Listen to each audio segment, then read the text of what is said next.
जून 2024 बांग्लादेश में शेख हसीना का regime change. दिसंबर 2024 Syria में बशर अल असद का रिजीम चेंज।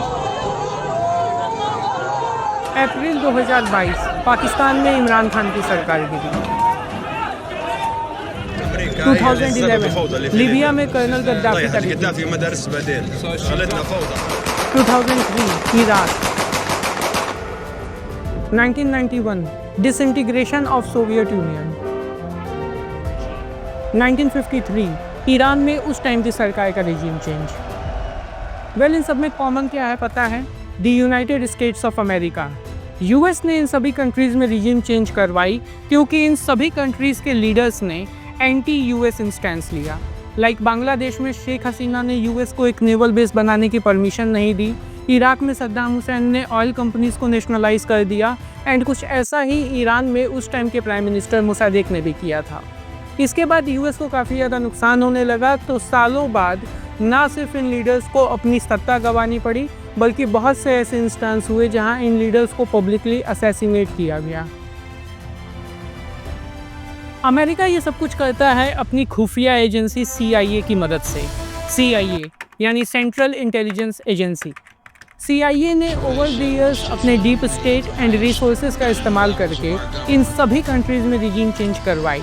लाइक यूएस की बिल क्लिंटन फाउंडेशन, जिसे बनाया है former US president bill Clinton and उनकी वाइफ हिलेरी क्लिंटन ने। कोइंसिडेंटली इसी फाउंडेशन से जुड़े हैं मोहम्मद यूनुस, जो शेख हसीना के रिजीम चेंज के बाद करंट में बांग्लादेश गवर्नमेंट को लीड कर रहे हैं। सक्सेसफुल कूप के बाद न सिर्फ इन्हें यूएस बुलाया गया था, बल्कि बिल क्लिंटन फाउंडेशन की तरफ से इनकी प्रॉपर फेलिसिटेशन भी की गई थी।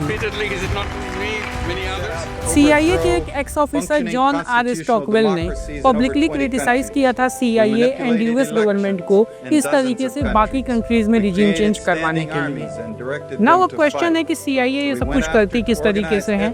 इसके लिए एक फिक्स्ड पैटर्न है जिसे हर बार फॉलो किया जाता है।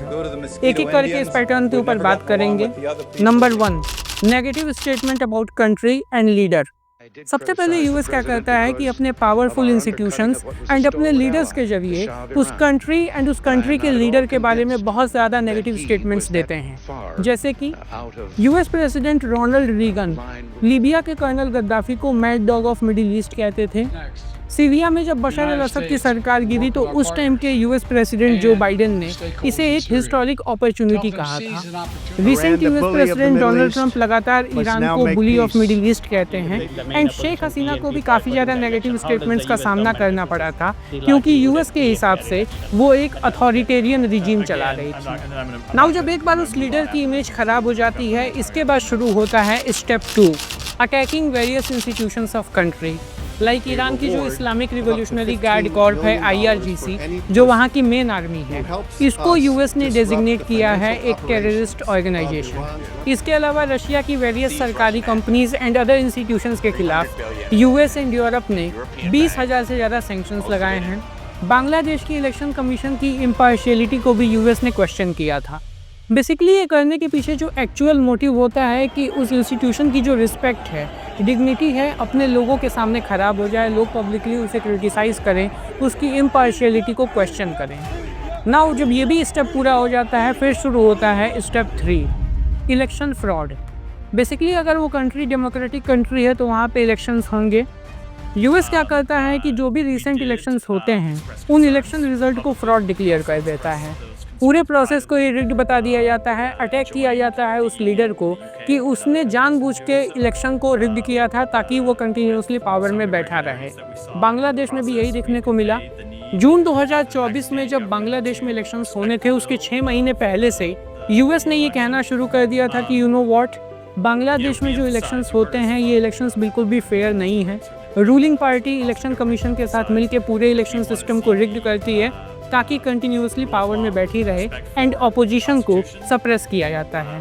इसके अलावा यूएस रशिया एंड चाइना को भी ज्ञान देता है कि इन कंट्रीज़ में अथॉरिटेरियन रिजीम ज़्यादा है, सिंगल पार्टी सिस्टम है, यही पार्टी कंटिन्यूसली पावर में बैठी रहती है। पाकिस्तान में इमरान खान के साथ भी यही हुआ। 2018 में जिन इलेक्शंस को जीत के वो प्रधानमंत्री बने थे, उन्हीं इलेक्शंस को फ्रॉड डिक्लेयर कर दिया गया। उनके ऊपर आरोप था कि इन इलेक्शंस को जीतने के लिए उन्होंने फ्रॉड मीन्स एम्प्लॉय किए। इवेंचुअली इसी के बाद 1 अप्रैल 2022 में उन्हें इस्तीफा देना पड़ा एंड फाइनली 2024 में उन्हें जेल भेज दिया गया। इसके बाद आता है final stage, nation wide protest and regime change. यहाँ पे यूएस बहुत ज़्यादा स्मार्टली वर्क करता है।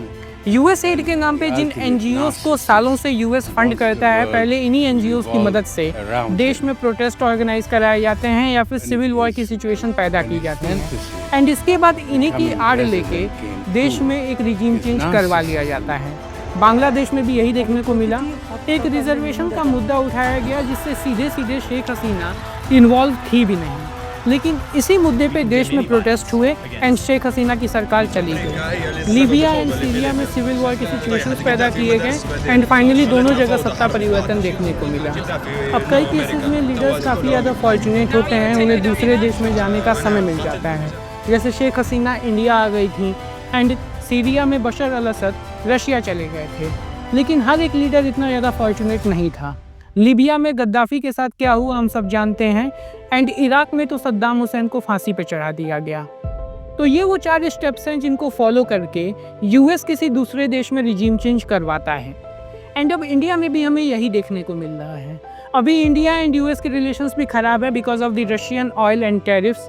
यूएस के लगातार कहने के बाद भी इंडिया ने रशिया से ऑयल परचेज करना बंद नहीं किया है, जिससे सीधे सीधे यूएस के इंटरेस्ट हर्ट हो रहे हैं एंड यूएस के trade secretary Peter Navarro already India को लेकर बहुत ज़्यादा नेगेटिव स्टेटमेंट्स देना शुरू कर चुके हैं। पहले इन्होंने यूक्रेन की वॉर को मोदी की वॉर कह दिया क्योंकि इनके हिसाब से new Delhi Russian oil purchase करके लगातार रशियन वॉर मशीन को फाइनेंस कर रही है। इसके बाद इन्होंने बताया कि रशियन ऑयल परचेज से इंडिया में जो ब्राह्मण कम्युनिटी है इन्हें काफ़ी ज़्यादा प्रॉफिट हो रहा है एंड इन्होंने इंडिया के रिलेशंस जो रशिया एंड चाइना के साथ हैं उनको भी क्वेश्चन करना शुरू कर दिया। पीटर नवारो की स्टेटमेंट थी कि इंडिया एक डेमोक्रेटिक कंट्री होते हुए किस तरीके से रशियन एंड चाइना जो दोनों अथॉरिटेरियन कंट्रीज हैं यूएस के हिसाब से, इनके साथ अपने रिलेशंस कैसे बना सकती है। कोइंसिडेंटली इसी टाइम इंडिया में भी इलेक्शन प्रोसेस को लेकर काफ़ी ज़्यादा गंभीर सवाल उठे हैं। मुझे यहाँ पे ये कहना पड़ेगा कि यहाँ पे कंक्रीट बेसिस पे कुछ भी कह पाना अभी पॉसिबल नहीं है क्योंकि ऑपोजिशन की तरफ से जो एविडेंस दिखाए गए हैं इन्हें पूरी तरीके से साइडलाइन नहीं किया जा सकता। लेकिन at the same time election commission ने ये भी डिमांड की है कि जो ये एविडेंस हैं इनके साथ एक लीगल डॉक्यूमेंट जिसे हलफनामा कहा जाता है वो भी दिया जाए ताकि इसके ऊपर एक इंक्वायरी को इनिशिएट किया जाए, क्योंकि किसी के भी कुछ भी एलिगेशन लगा देने से अगर एक ऑर्गेनाइजेशन एक इंक्वायरी शुरू कर देती है तो उससे बहुत हद तक उस ऑर्गेनाइजेशन की डिग्निटी को क्वेश्चन किया जाना आसान हो जाता है। लेकिन अगर आप मेरे ओपिनियन में जानना चाहें तो इंडिया एंड यूएस के रिलेशंस ख़राब होना and at the same time India में भी इलेक्शन प्रोसेस को लेकर बहुत ज़्यादा गंभीर सवाल उठना ये बिल्कुल भी एक कोइंसिडेंस नहीं है।